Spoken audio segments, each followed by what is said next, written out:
অনেক সময় পথে চলতে গেলে এই ছোট ছোট কাঁকড় আমাদের পায়ের তলায় চাপা পড়ে যায়, কিন্তু তাও কখনো এদের অপমান করবেন না। এদের প্রারব্ধকে নিয়ে, এদের ভাগ্যকে নিয়ে, এদের আকারকে নিয়ে কখনো উপহাস করবেন না।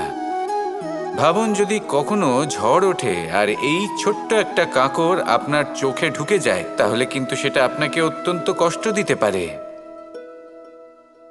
এরকমই হয় আমাদের জীবনের প্রত্যেকটি ব্যক্তি। কখনো কাউকে অপমান করবেন না, সবসময় সবাইকে সম্মান করুন। যদি আপনি কাউকে অপমান করেন, যদি আপনি কাউকে ছোট অনুভব করান, হতে পারে সময় এলে পরে সেই ব্যক্তিও আপনার শত্রু হয়ে উঠবে, আপনাকে বিকট পরিস্থিতিতে ফেলতে পারে। সেই জন্য কারোর আকার দেখে তাকে সম্মান করবেন না। এই সংসারে সবাইকে সম্মান করুন, সবাইকে ভালোবাসুন, আর আসুন আমার সাথে ভালোবেসে বলুন, রাধা রাধা। এই সংসারে ভৌতিক বস্তুরও নিয়তি আছে।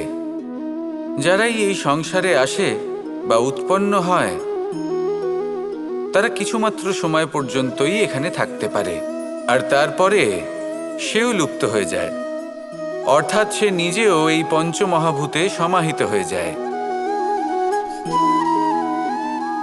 আমাদের সাথেও ঠিক এটাই হয়। সেই জন্যই ঈশ্বর দ্বারা প্রদত্ত এই উপহারের বিষয়ে ভাবুন, এই জীবনের বিষয়ে ভাবুন। ঠিক যেমন বিশ্বাস ভঙ্গ হলে কোনো ব্যক্তি আমাদের কাছে অপরিচিত হয়ে যান, ঠিক সেরকমই এই জীবনে আমরা কখনো না কখনো জয়ী হয়েছি, আবার কখনো পরাজয়েরও সম্মুখীন হয়েছি। কিন্তু একটা কথা বোঝা খুব প্রয়োজনীয়, যখন আমরা বিজয়ী হই তখন অবশ্যই উৎসব পালন করা উচিত, কিন্তু অহংকার করা উচিত নয়।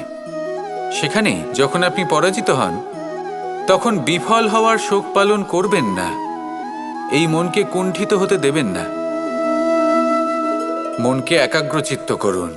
এই ইতিবাচক মনোভাব নিয়ে অগ্রসর হন। এই ইতিবাচক ভাবনা মনে জাগ্রত করার জন্য প্রথমে এটা বোঝা প্রয়োজনীয় যে ঈশ্বর ভেঙে যাওয়া বস্তুকেও সুন্দরভাবে ব্যবহার করে থাকেন। মেঘ যখন ভেঙে পড়ে, তখন আমরা বর্ষাকে পাই, সেই বর্ষা যা এই ধরিত্রীকে শান্ত করে। পাথুরে জমি যখন সেটা ভগ্ন হয়, তখন আমরা সমতল ধরিত্রী লাভ করি, ক্ষেত লাভ করি, যার থেকে আমরা সামগ্রী পেতে পারি। যখন একটি বীজ ভগ্ন হয়, তখন তার থেকে চারা জন্ম নেয়, যেটা ভবিষ্যতে আমাদের সুস্বাদু ফল দান করে, ফুলও প্রদান করে। তাই জীবনে যদি কখনো আপনার মনে হয় যে আপনি ভেঙে পড়েছেন, তাহলে দুঃখী হওয়ার কোনো প্রয়োজন নেই। আপনাকে শুধু এটা বুঝে নিতে হবে যে ঈশ্বর শীঘ্রই আপনাকে খুব বিশেষ একটা কিছু প্রদান করতে চলেছেন। এই জীবনে ওঠা নামা, জয় পরাজয়, এই সব কিছু আসতে থাকবে, চলেও যাবে। এই সব কিছুর সম্মুখীন হয়ে অগ্রসর হন, কিন্তু মনে ইতিবাচক শক্তি নিয়ে। আসুন আমার সাথে ভালোবেসে বলুন, রাধা রাধা।